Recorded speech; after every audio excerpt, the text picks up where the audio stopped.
जय हिंद दोस्तों, आज के इस क्लास में आप सभी का बहुत बहुत स्वागत है।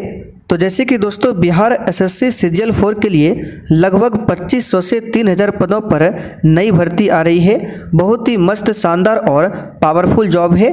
साथियों, अगर आपको इसमें सिलेक्शन चाहिए तो आपको बहुत ही अच्छे तरीके से तैयारी करना होगा और उसके लिए साथियों सबसे पहले प्रीवियस ईयर पेपर को सॉल्व करना पड़ेगा। देखिए, प्रीवियस ईयर पेपर से होता क्या है, इससे आपको पता चलता है कि एग्जाम में किस लेवल का क्वेश्चन पूछा जाता है और किस टाइप का क्वेश्चन पूछा जा रहा है। इसलिए साथियों आज की इस वीडियो में हम बिहार एसएससी सीजीएल 4 के लिए प्रीवियस ईयर पेपर को सॉल्व करेंगे। तो साथियों आप सभी सेशन को बिना स्किप किए लास्ट तक पूरा ध्यानपूर्वक देखिएगा। इसमें टोटल 150 प्रश्न हैं और ये बिल्कुल ओरिजिनल क्वेश्चन पेपर है, इसलिए पूरा वीडियो को ध्यान से देखिएगा। तो चलिए इसी के साथ आज के सेशन को स्टार्ट करते हैं। तो फटाफट से आप लोग सेशन को एक बार लाइक कर दीजिए और हो सके तो आप लोग आज के सेशन को कम से कम 4 से 5 दोस्तों के साथ भी जरूर शेयर कर दीजिए। तो जैसे कि साथियों आप लोग स्क्रीन पर ये क्वेश्चन देख पा रहे हैं, ये बिल्कुल ओरिजिनल क्वेश्चन है और इस पीडीएफ में टोटल 150 प्रश्न आपको देखने को मिलेगा। तो चलिए शुरुआत करते हैं क्वेश्चन नंबर 1 से।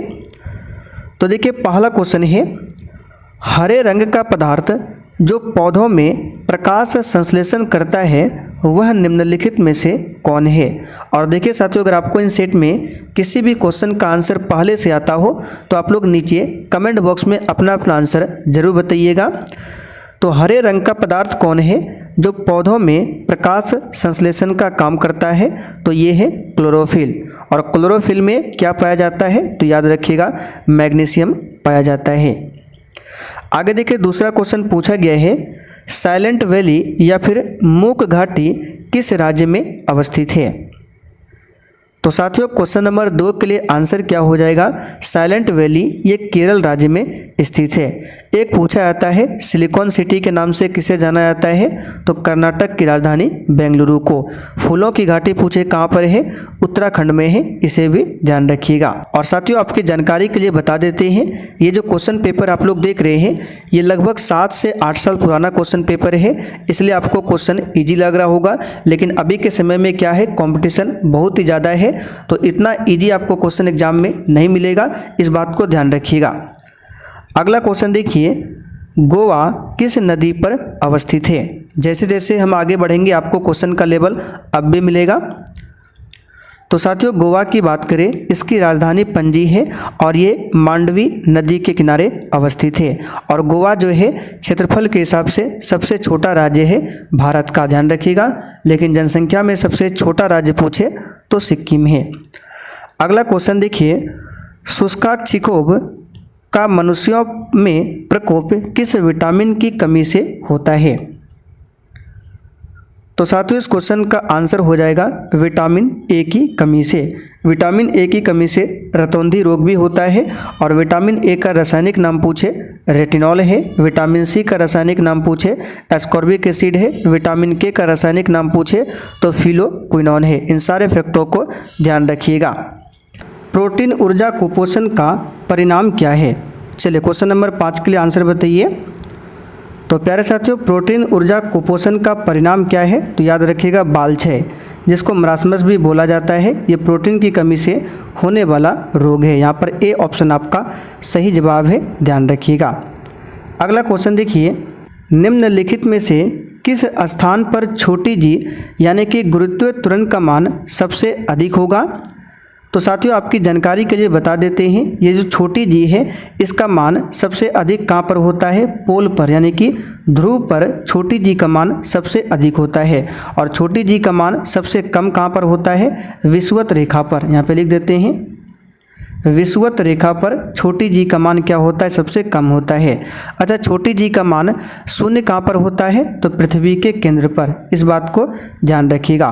और पृथ्वी सतह से अगर ऊपर जाते हैं या फिर नीचे आते हैं तो छोटी जी का मान घटता है। ये सभी क्वेश्चन एग्जाम में पूछा जाता है। तो यहाँ पर ऑप्शन के अकॉर्डिंग आंसर करना है। छोटी जी का मान सबसे अधिक कहाँ पर होगा, तो याद रखिएगा अंटार्कटिका के कैंप में। यहाँ पर डी ऑप्शन आपका करेक्ट है। शरीर के किस अंग की खराबी से मधुमेह रोग का प्रकोप होता है। तो साथियों इस क्वेश्चन का आंसर क्या हो जाएगा, पेनक्रियाज, जिसको अग्नाशय भी बोला जाता है। इसी अग्नाशय से इंसुलिन का स्राव होता है, यानी कि इंसुलिन निकलता है, और इंसुलिन के अल्प स्राव के कारण ही मधुमेह रोग होता है, जिसको डायबिटीज कहा जाता है। और इंसुलिन के अधिक स्राव से क्या होता है, तो हाइपोग्लाइसीमिया रोग। इस बात को ध्यान रखिएगा। अच्छा, विश्व मधुमेह दिवस किस तिथि को मनाया जाता है, तो पूछा जाता है एग्जाम में, 14 नवंबर के दिन विश्व मधुमेह दिवस मनाया जाता है। ठीक है। अगला क्वेश्चन देखिए, इबोला क्या है। तो प्यारे साथियों, इबोला की बात करें, ये एक प्रकार का वायरस है। यहाँ पर ए ऑप्शन आपका करेक्ट जवाब हो जाएगा, वायरस। अगला क्वेश्चन देखिए, घेंघा रोग आयोडीन की कमी से होता है। ठीक है। यह निम्न में से किस क्षेत्र में व्याप्त हो सकता है, तो इस क्वेश्चन का आंसर क्या होगा, पहाड़ी क्षेत्र में, क्योंकि यहाँ पर आयोडीन की कमी होती है। तटीय क्षेत्र की बात करें, यहाँ पर कहीं न कहीं आयोडीन जरूर मिलता है, रेगिस्तानी क्षेत्र में भी नमक मिलता है, लेकिन पहाड़ी क्षेत्रों में ऐसा कुछ देखने को नहीं मिलता है, जिसके कारण इस क्षेत्र में व्याप्त हो सकता है घेंघा रोग। ध्यान रखिएगा। आगे देखिए, विटामिन ए मुख्यतः कहाँ पर संग्रहित होता है, तो प्यारे साथियों विटामिन ए की बात करें, ये कहाँ पर संग्रहित होता है, तो यकृत ग्रंथि में, जो कि मानव शरीर की सबसे बड़ी ग्रंथि है। और देखिए साथियों, आपकी जानकारी के लिए बता देते हैं, अगर आप लोग रीजनिंग के लिए प्रैक्टिस सेट लगाना चाहते हैं तो आप लोग शाम 7:30 बजे की क्लास को जरूर देखिए। डेली शाम 7:30 बजे से रीजनिंग क्लास चलता है। बहुत ही शानदार प्रश्नों का प्रैक्टिस सेट कराया जाता है।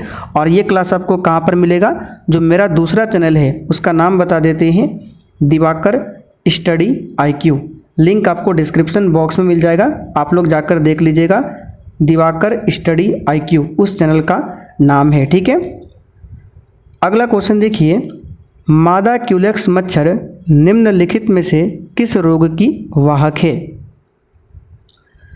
तो प्यारे साथियों क्वेश्चन नंबर 11 के लिए आंसर हो जाएगा फाइलेरिया। ध्यान रखिएगा, फाइलेरिया। अगला क्वेश्चन है, समदाब रेखाएं निम्नलिखित में से किसको प्रदर्शित करती हैं, तो देखिए इस क्वेश्चन को हमने प्रैक्टिस सेट में भी आपको बहुत बार बताया था। समदाब रेखाएं जो है समान वायुमंडलीय दबाव को प्रदर्शित करती है। यहाँ पर 12 के लिए आंसर क्या होगा, डी होगा। आगे देखिए, इनमें से कौन सी नदी कच्छ के रन में समाहित होती है, तो प्यारे साथियों इस क्वेश्चन का आंसर क्या हो जाएगा, लूनी नदी। ये कच्छ के रन में समाहित होती है। अगला क्वेश्चन देखिए, थायराइड ग्रंथि का स्थान कहाँ पर है, तो सिंपल सा क्वेश्चन है, गला में होता है थायराइड ग्रंथि। आगे देखिए, साधारण नमक का रासायनिक नाम निम्नलिखित में से क्या है, तो सिंपल सा क्वेश्चन है, सोडियम क्लोराइड यानी कि NaCl साधारण नमक का रासायनिक क्या है, ये नाम है। ध्यान रखिएगा। और देखिए साथियों, आपके जितने भी क्वेश्चन सही होते हैं आप लोग साइड में लिखते चलिए, फिर सेशन के लास्ट में आपको कमेंट करके अपना अपना स्कोर जरूर बताना है। आगे देखिए, तारों का रंग किस पर निर्भर करता है, तो आसान सा क्वेश्चन है, तारों का रंग जो है किस पर निर्भर करता है, तो ध्यान रखिएगा, उनके तापमान पर। ठीक है। यहाँ पर ए ऑप्शन आपका सही है, उनके तापमान पर। आगे देखिए, डॉक्टर नॉर्मन ई बोरलॉग किस देश से थे, अच्छा देखिए, डॉक्टर नॉर्मन ई बोरलॉग की बात करें, ये विश्व में हरित क्रांति के जनक माने जाते हैं। लेकिन अगर भारत में हरित क्रांति का जनक पूछे कौन है, तो याद रखिएगा आंसर क्या हो जाएगा, स्वामीनाथन। डॉक्टर MS स्वामीनाथन भारत में हरित क्रांति के जनक है, जबकि विश्व में हरित क्रांति के जनक कौन है, डॉक्टर नॉर्मन ई बोरलॉग। और ये किस देश से थे, तो याद रखिएगा अमेरिका। आगे देखिए, आयोडीन टेस्ट का प्रयोग किसकी उपस्थिति जांचने के लिए होता है, तो इस क्वेश्चन का आंसर है कार्बोहाइड्रेट। ध्यान रखिएगा, कार्बोहाइड्रेट की उपस्थिति जांचने के लिए आयोडीन टेस्ट का प्रयोग होता है। आगे देखिए, भारतीय संविधान का कौन सा अनुच्छेद छुआछूत उन्मूलन से संबंधित रखता है, तो ये काफ़ी आसान क्वेश्चन है, आर्टिकल 17। ठीक है। अच्छा, आर्टिकल 18 में क्या है, अनुच्छेद 18 में, तो इसमें उपाधियों का अंत किया गया है अनुच्छेद 18 में। आगे देखिए प्लास्टर ऑफ पेरिस का रासायनिक नाम क्या है। तो साथियों सिंपल सा क्वेश्चन है, प्लास्टर ऑफ पेरिस का रासायनिक नाम होता है कैल्शियम सल्फेट हेमीहाइड्रेट। तो देखिए ऑप्शन सी में दिया हुआ है कैल्शियम सल्फेट हाइड्रेट, ठीक है, ये भी बोला जाता है और कैल्शियम सल्फेट हेमीहाइड्रेट भी बोला जाता है। और इसका सूत्र पूछे तो CaSO4 × ½ ये प्लास्टर ऑफ पेरिस का सूत्र है। और जिप्सम का पूछे तो CaSO4 × 2H2O ये जिप्सम का सूत्र है। आगे देखिए निम्नलिखित प्रजातियों में से कौन सी प्रजाति देसी नहीं है। तो यहाँ पर इस क्वेश्चन का आंसर हो जाएगा ए ऑप्शन हॉलिस्टन फ्रिजियन, ये देसी प्रजाति नहीं है। अगला क्वेश्चन पूछा गया था बिहार पंचायती राज अधिनियम में ग्राम पंचायत की अवधि 5 वर्षों की निर्धारित है, इसकी गणना। सभी ऑप्शन को ध्यान से देखिए। तो 22 के लिए आपका आंसर क्या हो जाएगा, पंचायत की पहली बैठक की तिथि से की जाती है, ठीक है, यहाँ पर बी ऑप्शन आपका सही जवाब है। अच्छा पंचायती राज दिवस कब मनाते हैं, तो याद रखिएगा 24 अप्रैल के दिन पंचायती राज दिवस मनाते हैं, ठीक है, याद रखिएगा। अच्छा पंचायती राज को संवैधानिक दर्जा किस संशोधन से मिला था, तो इसे भी ध्यान रखिएगा। 73वां संविधान संशोधन 1992 के तहत पंचायती राज को संवैधानिक दर्जा मिला था और इसी संशोधन के तहत संविधान में 11वीं अनुसूची को जोड़ा गया था जो कि पंचायती राज से ही संबंधित है। अच्छा 12वीं अनुसूची का संबंध किससे है, तो याद रखिएगा नगर पालिका से है और इस अनुसूची को संविधान में जोड़ा गया था 74वां संविधान संशोधन 1992 के तहत, इस बात को ध्यान रखिएगा। चलिए आगे बढ़ते हैं। राज्यसभा के संदर्भ में निम्नलिखित में से कौन सा कथन सही है। यहाँ पर देखिए कथन बोला गया है कौन सा सही है। तो आइए सभी ऑप्शन को पढ़ते हैं। पहला ऑप्शन में मंत्रिपरिषद राज्यसभा के प्रति उत्तरदायी होती है, जो कि बिल्कुल गलत है, क्योंकि आप सभी जानते हैं मंत्रिपरिषद राज्यसभा नहीं लोकसभा के प्रति उत्तरदायी होते हैं। बी ऑप्शन में है विश्वास मत राज्यसभा में लाया जाता है, यह भी गलत है, लोकसभा में लाया जाता है।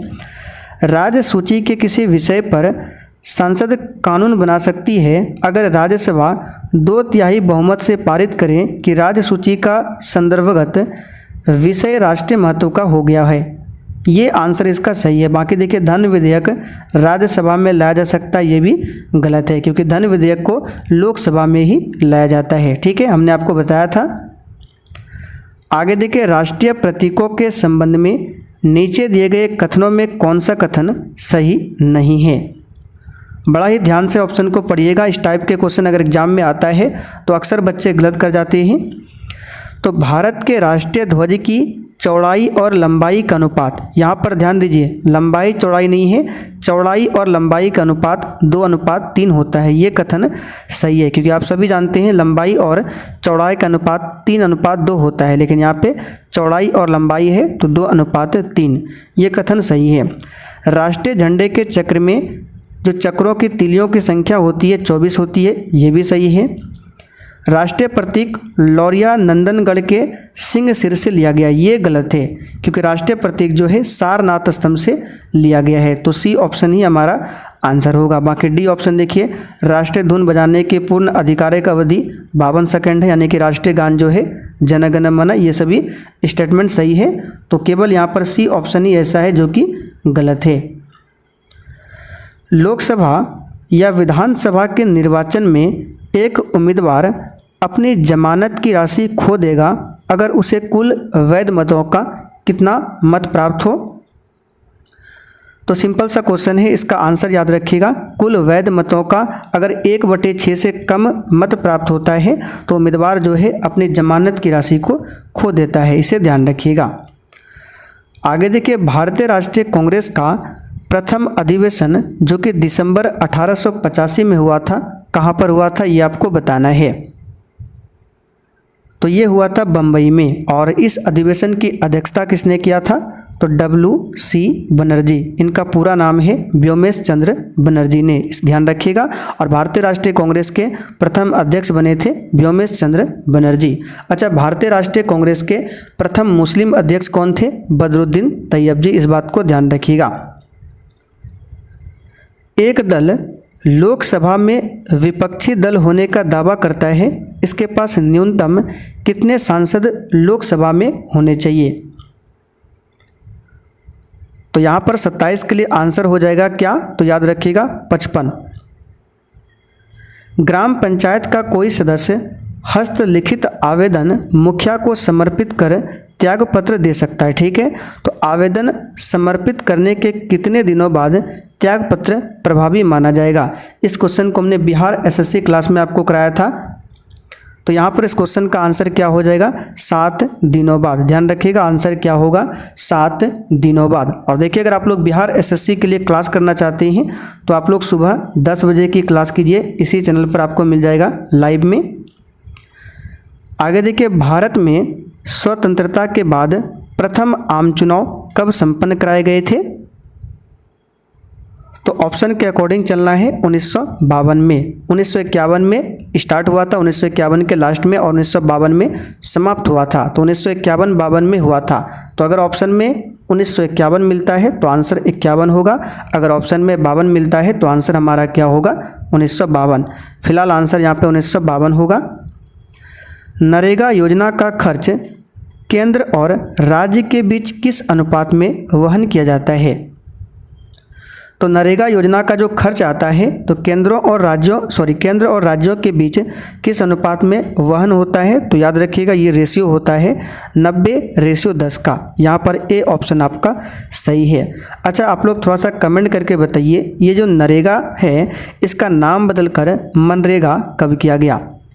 मनरेगा कब किया गया? बड़ा ही इंपॉर्टेंट क्वेश्चन है, आंसर जरूर कीजिएगा।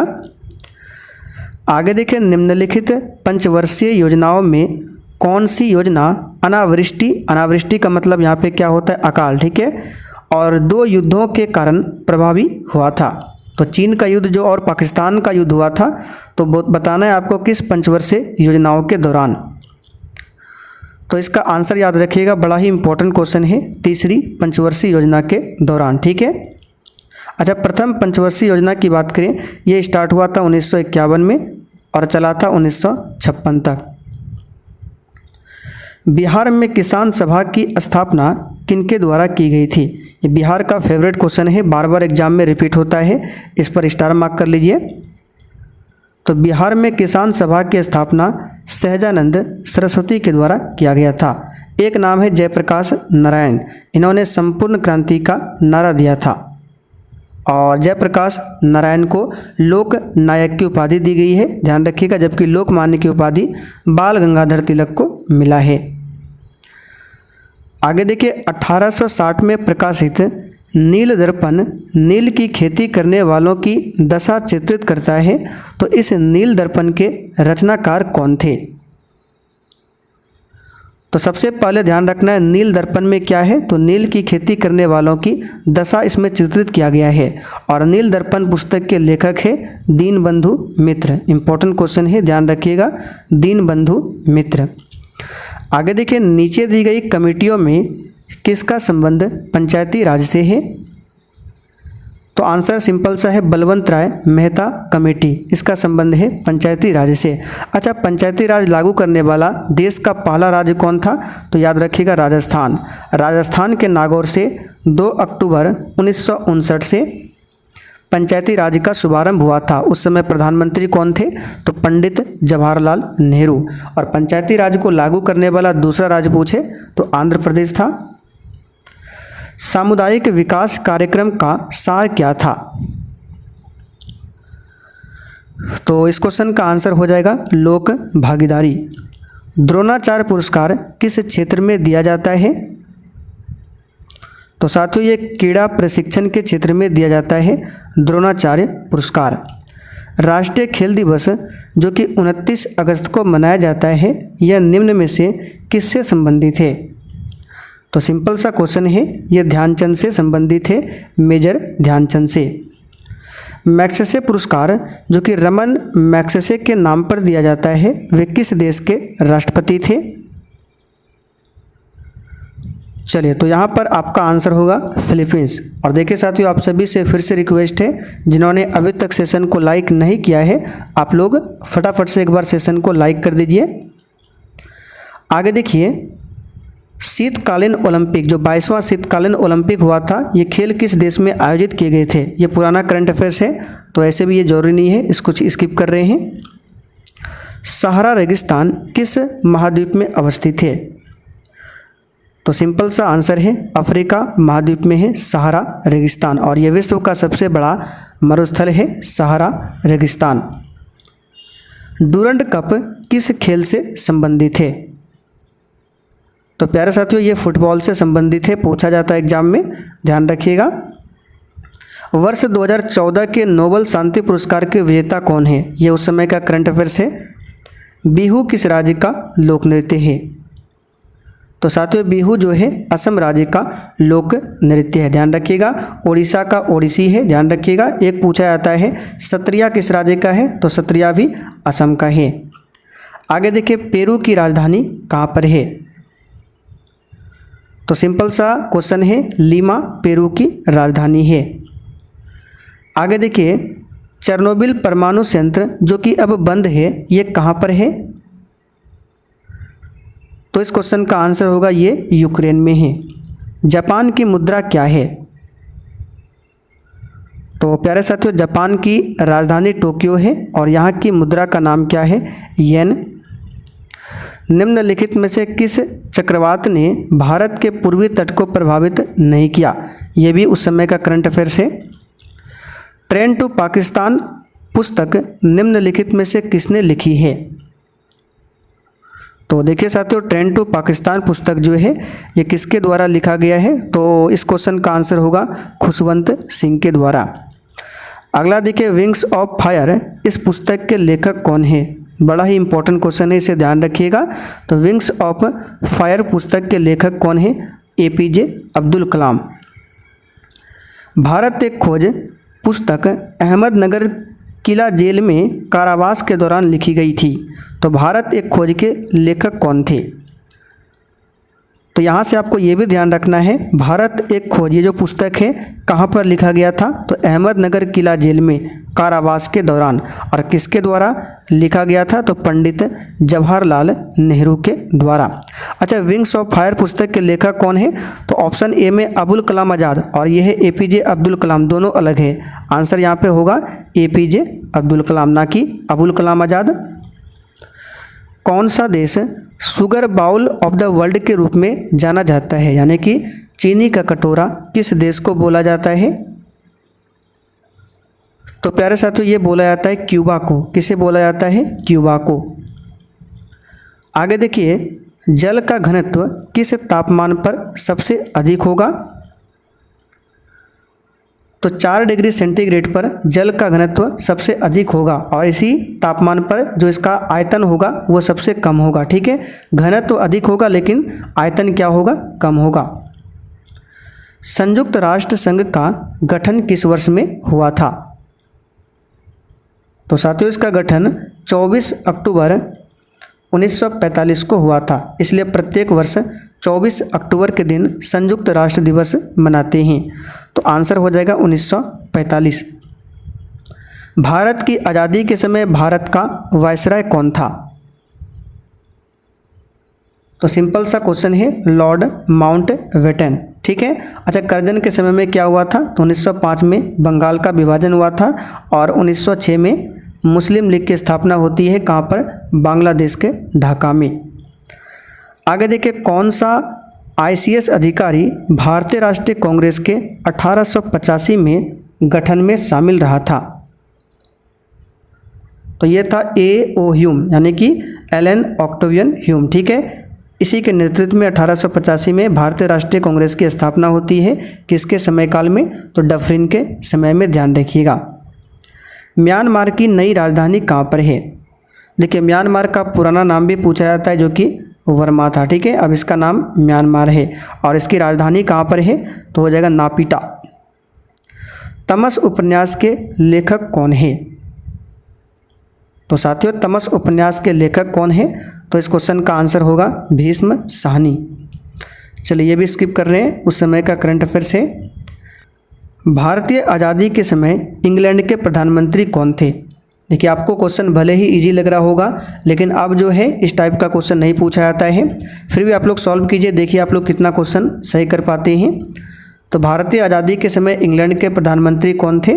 तो क्लीमेंट एटली थे। कौन थे? क्लीमेंट एटली। भारतीय रिजर्व बैंक के वर्तमान गवर्नर कौन है? तो उस समय गवर्नर थे रघुराम राजन, लेकिन वर्तमान में अभी कौन है? तो शक्तिकांत दास है। ठीक है, शक्तिकांत दास है 25वें नंबर के। भारत के राष्ट्रीय महिला आयोग की वर्तमान अध्यक्ष कौन है? तो उस समय की बात है, तो उस समय कौन था? तो ममता शर्मा। ठीक है। भारत और चीन के बीच पंचशील समझौता कब हस्ताक्षरित हुआ था? तो ये हुआ था वर्ष 1954 में। भारत में हरित क्रांति के जनक कौन थे? तो डॉक्टर MS स्वामीनाथन भारत में हरित क्रांति के जनक थे। आगे देखिए, आंग सान सू की जो NLD के नेत्री है किस देश से संबंध रखती है? तो 64 के लिए आंसर आपका हो जाएगा म्यांमार। महात्मा गांधी और बाबा साहेब अम्बेडकर के बीच जो पूना संधि हुआ था, कब हुआ था? तो पूना पैक्ट जो है ये वर्ष 1932 में हुआ था। ठीक है, कब हुआ था? वर्ष 1932 में। गिर का वन जो कि शेरों के लिए प्रसिद्ध है, यह किस राज्य में अवस्थित है? तो गुजरात में है, याद रखिएगा। गिर राष्ट्रीय अभयारण्य कहाँ पर है? गुजरात में। एक पूछा जाता है मानस नेशनल पार्क कहाँ पर है? ये असम में है। और एक याद रखिएगा काजीरंगा नेशनल पार्क जो कि एक सींग वाले गैंडे के लिए बहुत ही प्रसिद्ध है, ये भी असम में है। प्रसिद्ध पेंटर राजा रवि वर्मा किस रियासत से जुड़े थे? तो इसका आंसर है त्रावणकोर। बिहार में बहने वाली नदियों में किसका उद्गम अमरकंटक में है? तो इसका आंसर हो जाएगा सोन। अच्छा, बिहार का शोक किस नदी को कहा जाता है? तो याद रखिएगा कोसी नदी को। और बंगाल का शोक पूछे तो दामोदर नदी को बोला जाता है। वह 4 अंकों वाली सबसे बड़ी संख्या कौन सी है जो 12, 15, 18 एवं 27 से पूर्णतः विभाजित होता है? तो कुछ नहीं, सिंपल सा क्वेश्चन है। आपको क्या करना है, केवल एलसीएम निकाल लेना है, आपका आंसर आ जाएगा। और ऐसे भी PDF में आंसर दिया हुआ है, इसको सॉल्व कर लीजिएगा। नीचे 1 से लेकर टोटल 150 प्रश्नों के आंसर है। निम्नलिखित में से किसने नालंदा विश्वविद्यालय में अध्ययन किया था? और देखिए ये PDF की बात करें तो ये PDF आपको टेलीग्राम पर मिल जाएगा। कहाँ पर? टेलीग्राम पर। तो सबसे पहले आप लोग डिस्क्रिप्शन बॉक्स में जाइए, इसी वीडियो के डिस्क्रिप्शन बॉक्स में, वहाँ पर आपको टेलीग्राम चैनल का लिंक मिलेगा, उसको ज्वाइन कर लीजिए। वहाँ पर ये PDF आपको बिल्कुल फ्री में मिल जाएगा। तो नालंदा विश्वविद्यालय में किसने अध्ययन किया था? तो इसका आंसर होगा ह्वेनसांग ने, जो कि हर्षवर्धन के शासनकाल में भारत आया था। मेगास्थनीज चंद्रगुप्त मौर्य के समय में आया था। और इब्न बतूता की बात करें, इनकी प्रसिद्ध पुस्तक याद रखिएगा रेहला। रेहला नाम की पुस्तक किसकी है? इब्न बतूता की। अच्छा, इंडिका पुस्तक पूछे तो मेगास्थनीज की पुस्तक है। पूर्ण स्वराज का संकल्प कांग्रेस के द्वारा कब पारित किया गया था? तो ये पारित किया गया था 26 जनवरी 1930 को। ठीक है। अब यहाँ से देखिए मैथ्स के क्वेश्चन है और रीजनिंग के क्वेश्चन है। अगर एक ही वीडियो में सारे क्वेश्चन को सॉल्व करेंगे तो ये वीडियो बहुत ही ज़्यादा अधिक लंबा हो जाएगा। तो नीचे सभी प्रश्नों का आंसर दिया हुआ है, आप लोग सॉल्व कर लीजिएगा। एग्जाम में लगभग 70 से 75 क्वेश्चन जीके, साइंस और करंट अफेयर से पूछा जाता है। यहाँ पर देख सकते हैं, दिखा देते हैं आपको टोटल। देखिए रीजनिंग के क्वेश्चन है 100, 101,